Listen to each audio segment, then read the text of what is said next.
There we go. Good morning, Benjamin Hatfield. Teach Me to Dive, coming to you live with Alex Rose. We're very honored to have Alex Rose, a fellow with the Explorers Club, and just an amazing international traveler, international underwater photographer, writer, and just so many other cool things as well that I just can't even begin to describe. So, Alex, thanks for coming on today. Thanks for having me. Awesome. Well, what are you doing at DEMA today? Everything, but mainly I'm here with Ocean Geographic magazine. I've been with them actually for 10 years this year, which is pretty fun, as their science editor. So I write articles and do underwater photography, and it's a quarterly ocean conservation publication based out of Sydney, Australia. So I'm here representing the magazine and selling some of our expeditions and getting people signed up to be part of what we do. Right on. So you have a booth? We do. Let's see your booth. Let me show you my booth. I'm going to go walk over to my booth. Sometimes it's a bit loud at our booth, which is why I wasn't over there. But yeah, so this, let me see if I can turn this around, or I'll just go like this. So yeah, this is our Ocean Geographic booth. With all of our lovely, super fancy covers. Wave hi, kitty. Hi, Katie. So yeah, and we also have some art at our booth. So Mary Sayer is one of our resident artists at Ocean Geographic, and she does some really beautiful paintings. So we brought some of her art along to show, so people could kind of see what else she does. Yeah, for sure. So let's see, what else do we have? Yeah, we've got our booth. Hello, wave. And that's all of our stuff. So yeah, that's what we're looking at. So it's been pretty good. How do I subscribe to Ocean Geographic? So our website is ogsociety.org, and we are actually running a special for DEMA, and it's $68 for the year. You get 4 issues delivered to your door, as well as access to our digital edition, and a super cool pin that we'll send you in the mail. So yeah. It's ogsociety.org. ogsociety.org. Definitely need to go. $68. And here's the cool thing. I think you and I are kind of the same. I like a printed magazine. I really do. Yeah. Oh my goodness. I've got Jennifer's book on our table all the time. It's so beautiful. It's so beautiful. I love that. You know, there's quiet times where you want to turn the stupid electronics off and you want to. So you guys have a physical magazine now. We do. That's amazing. So tell us a little bit more about, you are based out of, I remember, Chicago, right? Yes. Yep. Perfect. So you work for an Australian magazine that's international. Tell us about that. Yeah. That's pretty cool. Yeah, that's kind of the good thing about publishing, is that it tends to not matter where you are anymore. So yeah, I'm based out of Chicago. The Australian magazine, so we work there part of the time, and then we actually print out of Singapore. So our team is all over the place, and our graphic designer is in Malaysia.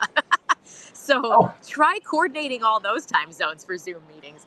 But yes, it can be a little crazy. Sometimes we're up at very weird times of day. But yeah, so I started working with Ocean Geographic about 10 years ago. Actually met Michael, who runs the magazine, at a DEMA show a decade ago. And yeah, the rest is history, as they say. So yeah, it's a cool magazine, though. It's all ocean conservation topics. That's fantastic. Tell us about your upcoming articles. Yeah, so we just put out a pretty big one that is all about Antarctica. So we run expeditions, like I mentioned earlier, as well. And so we have, I guess it's kind of in 2 sections. We run dive trips, kind of like your standard dive trips that you can probably find most places. But then we also like to run large-scale expeditions every few years, which, of course, take a lot more time to put together, just because funding is not the easiest thing to figure out always. So we usually take about 3 or 4 years between the big ones. And we just did a 110-person expedition to Antarctica in February. So that was big. Wow. Yeah. So now, are you just visiting, or are you diving? Everything. So yeah, we were snorkeling, diving, doing land stuff. Yeah, we kind of had different teams for different things. I did snorkeling because I was kind of in charge of one of our snorkeling zodiacs, with a few people who are not super experienced yet. So I didn't want to be diving too and not be thinking about safety. So yeah, we did some snorkeling, and it was really wonderful. That's not exactly what you think about when you think snorkeling. I went snorkeling in Antarctica. No, usually people are looking more for tropical waters and palm trees and white sand things, but no, my white sand was snow. Now, I So assume that's all right.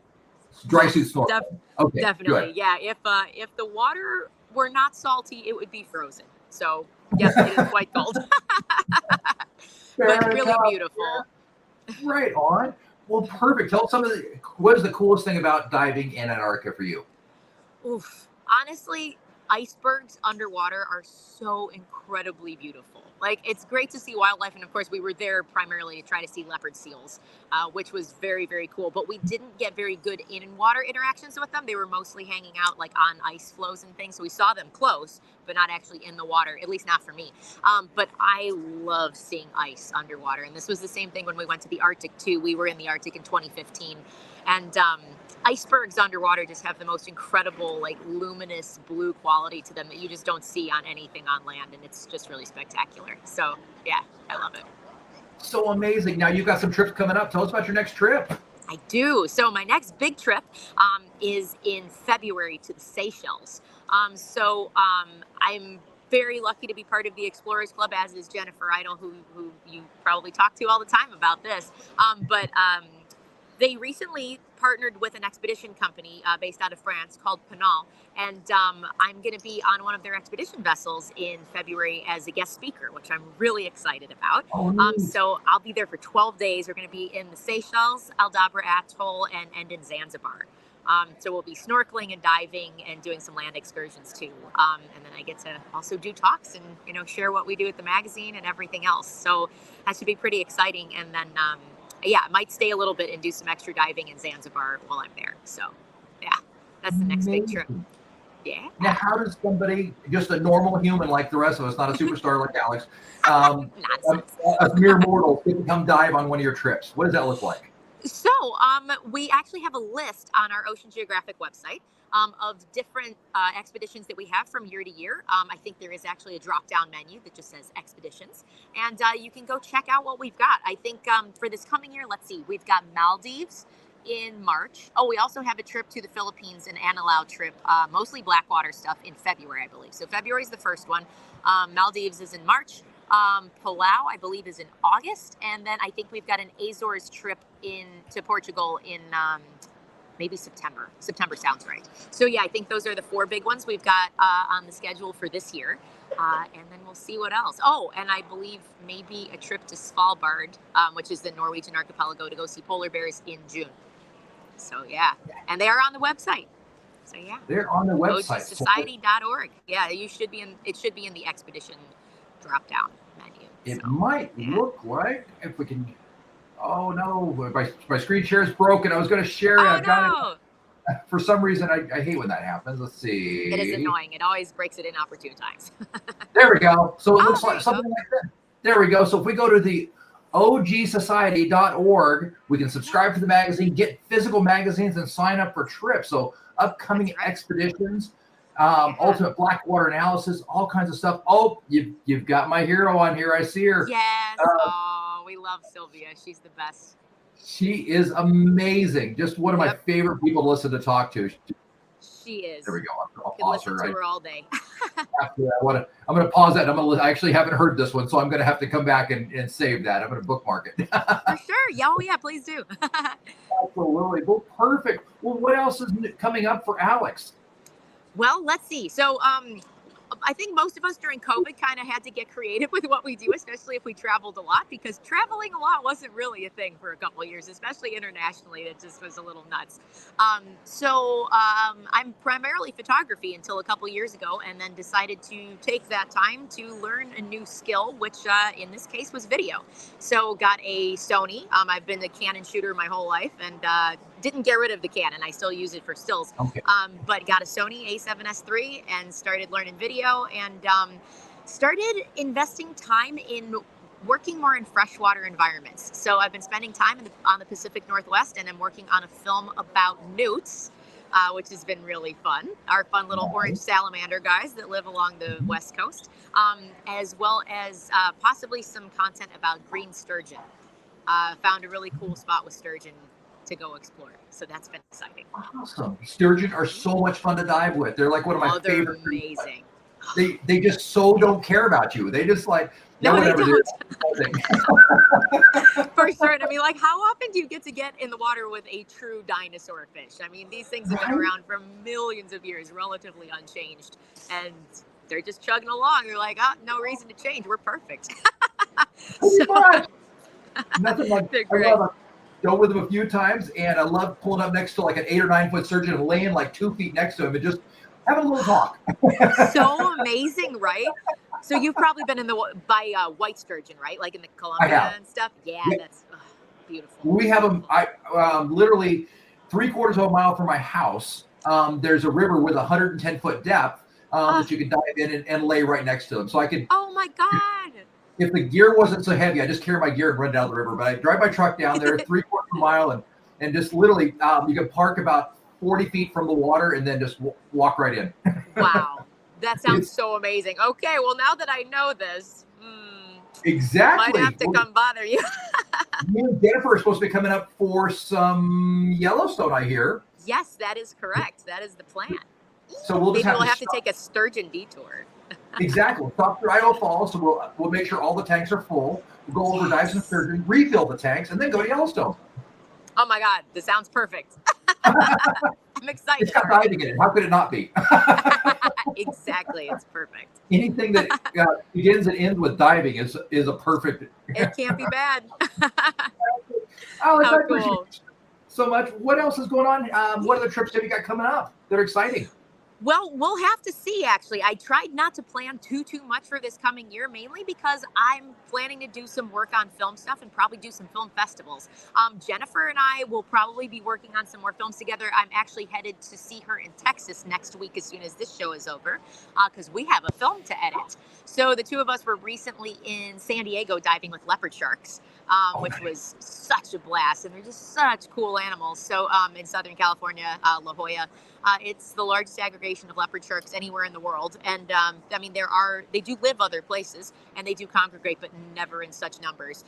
So we went and filmed there. So we're going to be working on our next film in our Protected Waters series, which you know about, but in case other people don't know about, Jennifer Idle and I are working on a series called Protected Waters, where we go scuba diving in protected waters around the world, but primarily for now in the United States, because so many of them are very unexplored. And we like to go to places that people know very well, but not usually for their water resources, like Yellowstone. I mean, everybody knows Yellowstone National Park, but most people don't think, oh, I'm going to go diving in Yellowstone Lake. You know, like that's not the first thing you think of. And we also went to Laguna Madre in Texas, which, as far as Padre Island goes, is very much known as Party Town, but is also an extremely important nesting ground for Kemp's Ridley sea turtles. It's the only spot in the United States. The rest of their nesting beaches are in Mexico. So again, it's another place that we know, but not usually for those reasons. So that's why we like to go check them out. Exciting. So now, what are your socials and how do we follow you? So Jennifer and I kind of both post stuff related to protected waters on our personal ones. So Jennifer's is UW Designer, so like underwater designer. So that's her Instagram is UW Designer. And my Instagram is noblue.nogreen, because that is one of my favorite quotes from Dr. Sylvia Earle. She says, no ocean, no life, no blue, no green. So it's noblue.nogreen. And yeah, we post whenever we do new things. We also have our first 2 protected water videos available for free now to watch on YouTube. We kind of waited until we had entered them into film festivals before putting them out everywhere. But after we got through that whole piece of the circuit, now they're up. So you can watch the Yellowstone one and the Laguna Madre one on YouTube. If you just search for Protected Waters and then type in the name, it'll come up. So, yeah.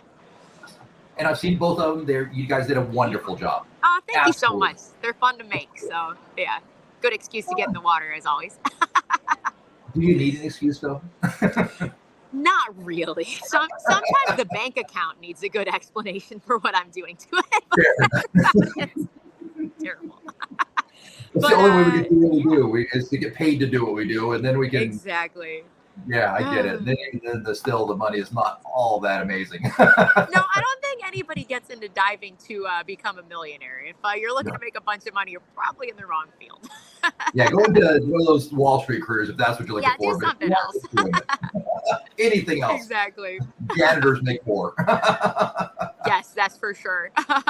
It's funny. But Well, yeah, I think that's the big stuff for now. And then we'll just kind of play it by ear and see how it goes for next year. But lots of potential things on the books. We'll just see how it all materializes. awesome, awesome. Well, Alex, I appreciate you, and keep a lookout. We've got some big announcements coming up in the next month that I'd love you and Jennifer to be a part of. And so just kind of preempt it there. And Right. perfect. Anything else you want to share today? Oh, get out there and go diving, folks. No, Go diving I would show. like to say that it's been nice to be so trade shows suffered a lot during pandemic stuff, and Sure. most of them got canceled entirely, but if they did happen, they were very, very reduced, and there was not very high confidence in them being around anymore at all. People were starting to think that, like, maybe trade shows are done, maybe we're just not doing this anymore. And if this show was any indication of the state of trade shows in the dive industry, it's looking a lot better than I thought it was. The turnout has been amazing. People are so happy to be back out. We had the Nogi Awards last night, which is like the big award dinner from the Academy of Underwater Arts and Sciences, and they had a record turnout, more people than they've ever had show up. They had 280 people instead of their usual 200, which is generally full. So I mean, like, they maxed it out, and Wow. great turnout. People are really excited to be here. I've had so many good conversations, and yeah, the dive industry wants to make a comeback. So, like, whatever you do, let's do what we can to make sure that people everywhere know about diving and how awesome it is, and try to spend more time in the water, and yeah, just get Nice. things back going. It's been encouraging, so it's nice to see. Awesome, awesome. All right, Jennifer. Well, sorry, Alex. Thank you so much for coming on today. Alex, I appreciate you Absolutely. more than you know. If you have anything else for us, let us know. But we'll go from there. All So, right, I'll guys, keep again, you Benjamin posted. Hadfield, absolutely. Benjamin Hadfield Teach Me to Dive live with Alex Rose at the DEMA show. Go see her at her booth at the Ocean Geographic Society magazine. Subscribe to her magazine, ogsociety.com. The OGs, right? Oh, geez, right. Thank Good you so one. much. Have a good day. Have a good one. Thanks, Ben.